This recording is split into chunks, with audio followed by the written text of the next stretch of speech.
Bismillahirrahmanirrahim. Assalamualaikum warahmatullahi wabarakatuh. Alhamdulillahirrabbilalamin. Assalatu wassalamu ala asrafil anbiya'i wal mursalin wa ala alihi wa ashabihi rasulillahi ajmain. Allahumma sholli ala Muhammad wa ala ali Muhammad. Assalamualaikum ya Rasulullah, assalamualaikum ya Habibullah.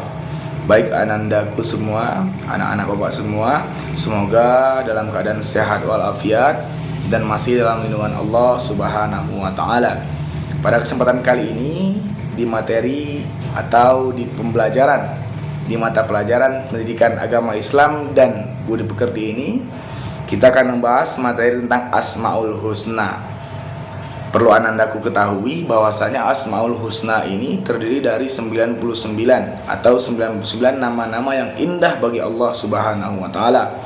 Tetapi pada kesempatan kali ini kita akan membahas tentang 7 diantaranya. Yang pertama yaitu Al-Karim, Al-Mu'min, Al-Waqil, Al-Matin, Al-Jami', Al-Adl, dan Al-Akhir. Sebelum kita memasuki materi, Bapak akan menyampaikan tujuan dari pembelajaran kita pada hari ini. Tujuan dari pembelajaran kita membahas tentang Asmaul Husna ini. Yang pertama, agar anandaku semua mampu menjelaskan pengertian dari Asmaul Husna. Yang kedua, anandaku mampu menyebutkan 7 Asmaul Husna. Yang ketiga, anandaku juga mampu menyebutkan arti dari 7 Asmaul Husna tadi. Yang keempat, mampu menjelaskan maksud dari 7 Asmaul Husna. Yang kelima, dapat atau mampu menghafalkan 7 Asmaul Husna tersebut. Dan yang terakhir, yang keenam, mampu menjelaskan manfaat dan hikmah 7 Asmaul Husna tersebut dan mampu menerapkannya dalam kehidupan sehari-hari. Baik, selanjutnya yaitu kita masuki langsung ke materi yang pertama, yaitu pengertian Al-Asmaul Al-Husna. Jadi apa sih sebenarnya yang dimaksud dengan Al-Asmaul Al-Husna itu? Asmaul Husna itu apa sih artinya kan gitu. Jadi anak bapak semua, Al-Asmaul Al-Husna ini terdiri dari 2 kata, yaitu asma yang berarti nama-nama dan husna yang berarti baik atau indah. Jadi Al-Asmaul Al-Husna dapat diartikan sebagai nama-nama yang baik lagi indah yang hanya dimiliki oleh Allah Subhanahu wa taala. Bapak tegaskan lagi, yaitu nama-nama yang baik lagi indah yang hanya dimiliki oleh Allah Subhanahu wa taala sebagai bukti. Bukti apa? Bukti keagungan Allah Subhanahu wa taala dan maha besarnya Allah, maha kuatnya Allah Subhanahu wa ta'ala. Sebagaimana dijelaskan dalam surat Toha ayat 8, Allah Subhanahu wa ta'ala mengatakan, Allah Subhanahu wa ta'ala tidak ada Tuhan melainkan Dia. Dia memiliki Asmaul Al-Husna, nama-nama yang baik. Ahli juga menyampaikan pendapatnya tentang pengertian Asmaul Husna ini. Menurut Muhammad Ali Casan Umar di dalam bukunya yang berjudul Khasiat dan Fadilah Asmaul Husna, pengertian Asmaul Husna, beliau mengatakan Asmaul Husna itu adalah nama-nama Allah Subhanahu wa taala yang terbaik dan yang agung, yang sesuai dengan sifat-sifat Allah Subhanahu wa taala yang jumlahnya ada 99 nama. Dan beliau mengatakan Asmaul Husna ini merujuk kepada nama-nama, sebutan, gelar, sekaligus sifat-sifat Allah Subhanahu wa taala yang indah dan lagi baik. Jadi penekanan pengertian Asmaul Husna menurut Ali Casan ini adalah bahwasanya 99 nama-nama Allah Subhanahu wa taala, nama-nama yang baik bagi Allah serta indah ini merupakan bukan hanya sekedar nama-nama, bukan hanya sekedar sebutan, melainkan gelar juga bagi Allah sekaligus sifat-sifat Allah Subhanahu wa taala yang tentunya indah, baik dan patut kita contoh sebagai umatnya. Baik anak bapak semua, selanjutnya kita masuki ke poin yang berikutnya, yaitu dalil tentang Al-Asmaul Al-Husna. Yang pertama itu firman Allah Subhanahu wa taala dalam Quran surat Al-A'raf ayat 180 yang berbunyi Bismillahirrahmanirrahim. Walillahil asmaul husna fad'uuhu biha wa dharul ladzina yulhiduna fi asma'ihi sayujzawna ma kanu ya'malun. Artinya, dan Allah Subhanahu wa taala memiliki asmaul al-husna, maka bermohonlah kepadanya dengan menyebut nama-namanya yang baik itu, dan tinggalkanlah orang-orang yang menyimpang dalam menyebut nama-namanya.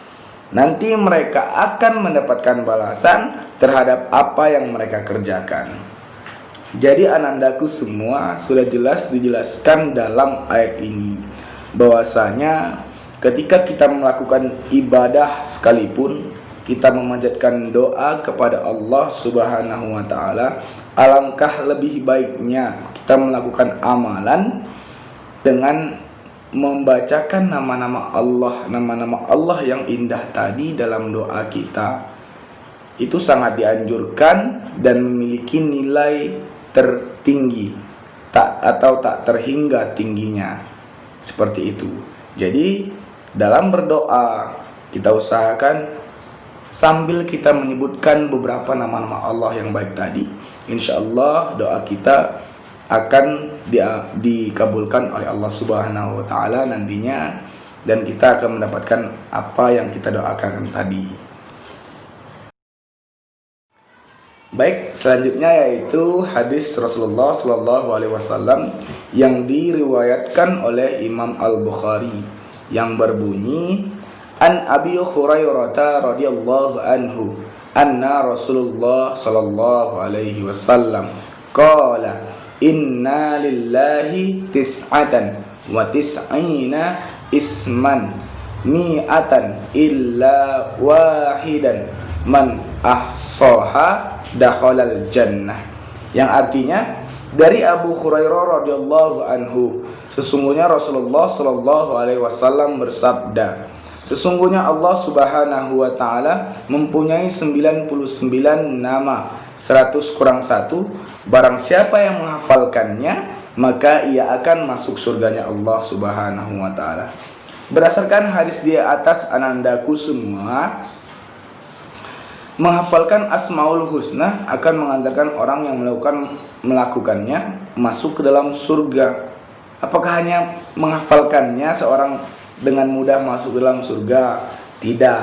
Maksudnya di sini adalah tentu saja karena dengan menghafalkan Asmaul Husna harus diiringi juga dengan menjaganya. Menjaganya seperti apa? Menjaganya dengan selalu berzikir dan mengulang terus hafalan tentang Asmaul Husna tersebut dan menzikirkannya, serta menjaga perilaku individu tersebut dari perilaku yang bertentangan dengan sifat-sifat Allah yang baik tersebut, yang tentunya terkandung di dalam Al-Asmaul Al-Husna tersebut. Selanjutnya kita memasuki poin yang berikutnya, yaitu tentang memahami makna Al-Asmaul Al-Husna yang 7 poin tadi, yaitu Al-Karim, Al-Mu'min, Al-Wakil, Al-Matin, Al-Jami', Al-Adl, dan Al-Akhir. Termasuki poin yang pertama yaitu Al-Karim. Nah, secara bahasa, makna Al-Karim mempunyai arti yang maha mulia, yang maha dermawan, atau yang maha pemurah. Secara istilah, Al-Karim diartikan bahwa Allah Subhanahu wa ta'ala itu yang maha mulia lagi maha pemurah, yang memberi anugerah atau rezeki kepada semua makhluknya. Dapat pula dimaknai sebagai zat yang sangat banyak memiliki kebaikan, maha pemurah, maha pemberi nikmat, yang secara tidak langsung kita tidak minta pun Allah akan berikan kepada kita, baik diminta maupun tidak diminta. Jadi anandaku semua, sifat Al-Karim ini sangat bagus untuk kita contoh sebagai umat Allah Subhanahu wa taala, sebagai hamba Allah Subhanahu wa taala. Kenapa begitu? Allah sangat dermawan, Allah sangat baik kepada hambanya. Bahkan seorang hamba tidak minta sesuatu pun Allah berikan kepada hambanya. Sangat baiknya itu Allah kepada kita. Jadi contohnya kita, yang sebagai bukti kita mengimani atau mencontoh sifat Allah ini, kita tidak boleh pelit dengan teman kita yang membutuhkan, saling membantu satu sama lain. Kalau ada mereka minta tolong pada kita dan kita mampu menolongnya, mari kita tolong dan kita bantu agar meringankan beban teman kita tadi. Itulah sebagai bentuk contoh dari kita mengikuti sifat Allah, yaitu yang terdapat di dalam Asmaul Husna, yaitu Al-Karim, dermawan, maha mulia dan maha pemurah, memberikan bantuan, memberikan sedikit kepemilikan kita atau milik kita kepada orang lain demi kebahagiaan bersama, seperti itu.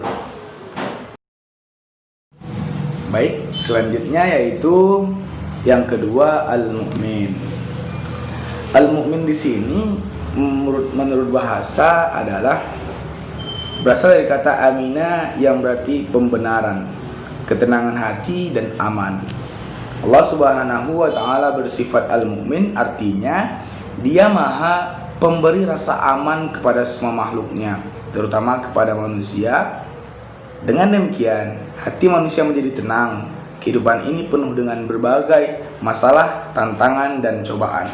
Jika bukan Allah Subhanahu wa taala yang memberikan rasa aman dalam hati, niscaya kita akan senantiasa gelisah, takut, dan cemas. Jadi di sini sudah jelas dikatakan bahwasanya Allah Subhanahu wa taala memiliki sifat al-mu'min, yaitu sifat yang artinya pemberi rasa aman kepada semua makhluknya. Jadi Allah itu memberikan rasa aman kepada semua makhluknya dengan menjaga, memberikan ketenangan kepada seluruh makhluknya. Berbagai permasalahan, tantangan, dan cobaan, jika bukan Allah ya Subhanahu wa taala yang memberikan rasa aman dalam hati, niscaya kita akan senantiasa gelisah, takut, dan cemas. Jadi anak-anakku semua, sebagai bukti kita mencontoh sifat Allah ini, kita harus bisa memberikan rasa aman terkhusus atau lingkup yang kecil kepada keluarga kita sendiri, memberikan ketenangan kepada keluarga kita sendiri, teman kita, sahabat-sahabat kita, membuat mereka merasa senang akan dekat kita, tidak takut, tidak gelisah, dan tidak cemas ketika dekat kita, memberikan rasa aman kepada mereka.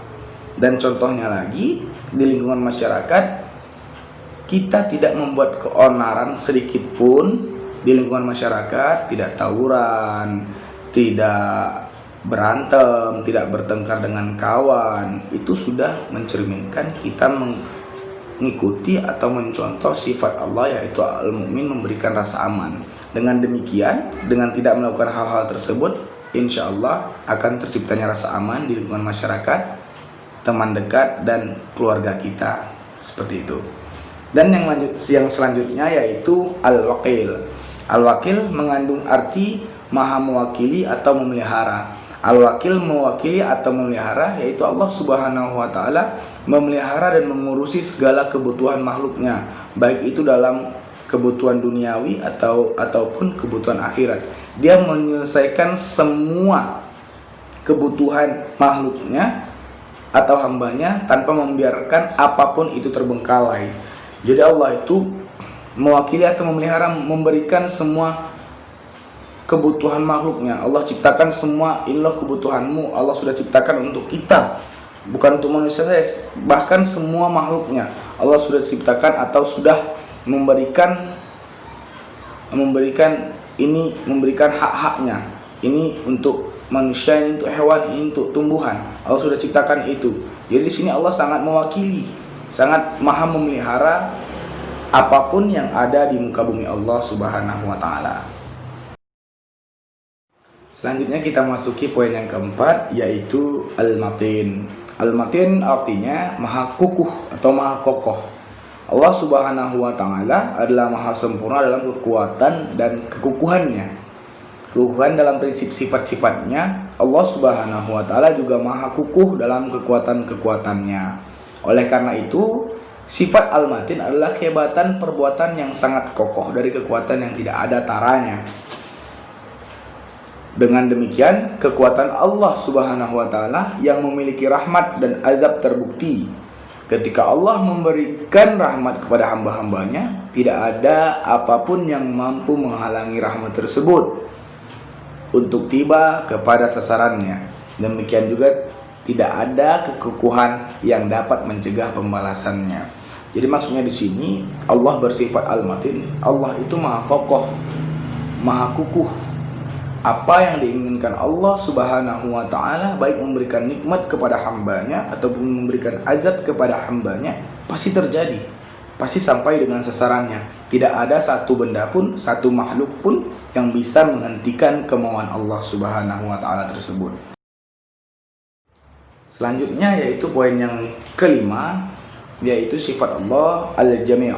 Secara bahasa artinya yang maha mengumpulkan atau menghimpun, yaitu bahwa Allah Subhanahu wa Ta'ala maha mengumpulkan, menghimpun segala sesuatu yang tersebar dan yang terserak.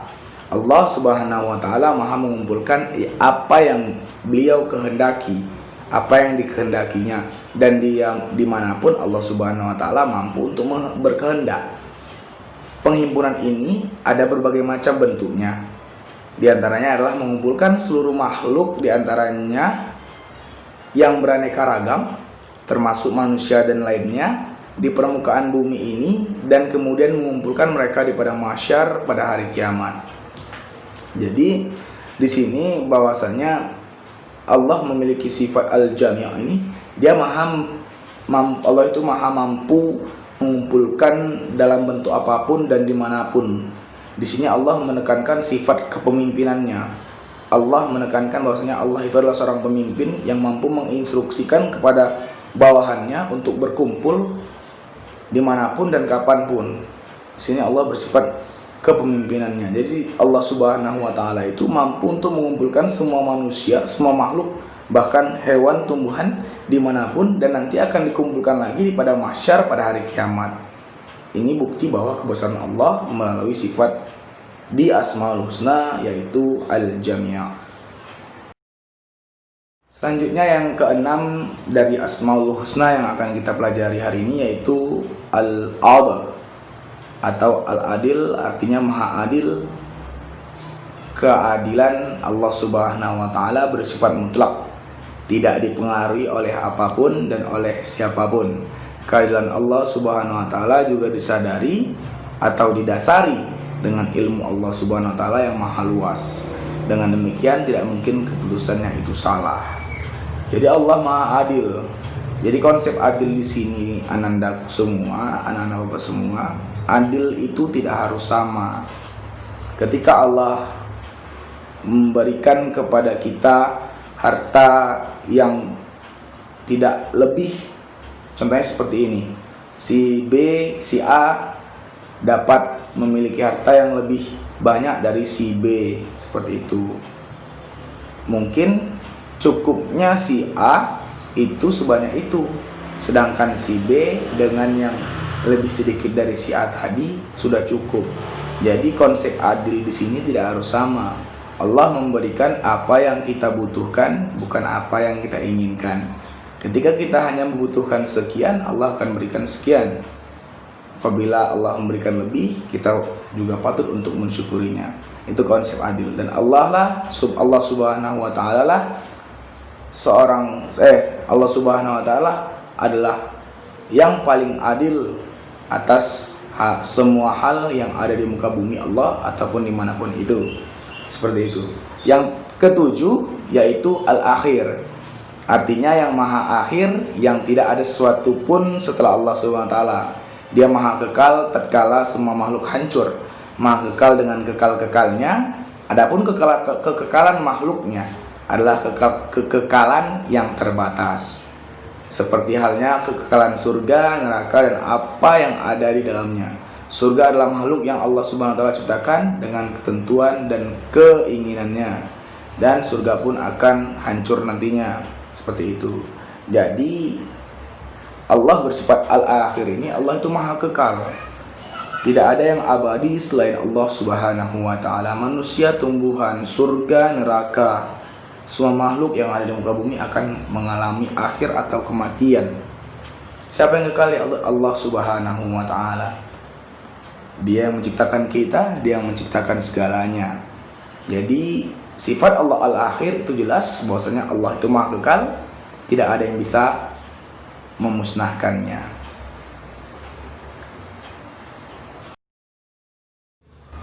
Baik anak bapak semua, kita masuki ke poin yang terakhir, yaitu perilaku yang mencerminkan sikap memahami al-asma'ul al-husna. Yang pertama yaitu menjadi orang yang dermawan. Menjadi orang yang dermawan ini merupakan contoh dari perilaku kita memahami salah satu asmaul husna yang 7 tadi, yaitu al-karim. Ketika kita sudah menjadi orang dermawan, insya Allah kita sudah mencontoh perilaku sikap Allah atau sifat Allah, yaitu al-karim. Yang selanjutnya yaitu menjadi orang yang jujur dan dapat memberikan rasa aman. Ini merupakan bukti atau contoh sifat kita kepada, atau kita contoh sifat al-mu'min. Dan yang ketiga, senantiasa bertawakal kepada Allah Subhanahu wa taala. Ini merupakan contoh dari sikap al-wakil. Yang keempat, menjadi pribadi yang kuat dan teguh pendirian. Itu merupakan contoh dari sifat al-matin. Sedangkan berkarakter pemimpin itu merupakan contoh dari sifat al-jami'. Dan berlaku adil itu merupakan contoh dari sifat al-adil atau al-adil. Dan yang terakhir, menjadi orang yang bertakwa, yaitu merupakan contoh atau perilaku kita mengimani atau mencontoh sifat Allah dari al-asma'ul al-husna, yaitu al-akhir. Demikianlah pembelajaran kita pada hari ini. Kalau ada yang kurang paham atau yang ingin tanyakan ke Bapak langsung. Dan semoga ilmu yang diajarkan bermanfaat bagi kita bersama dan diridhoi oleh Allah Subhanahu wa taala. Amin ya rabbal alamin.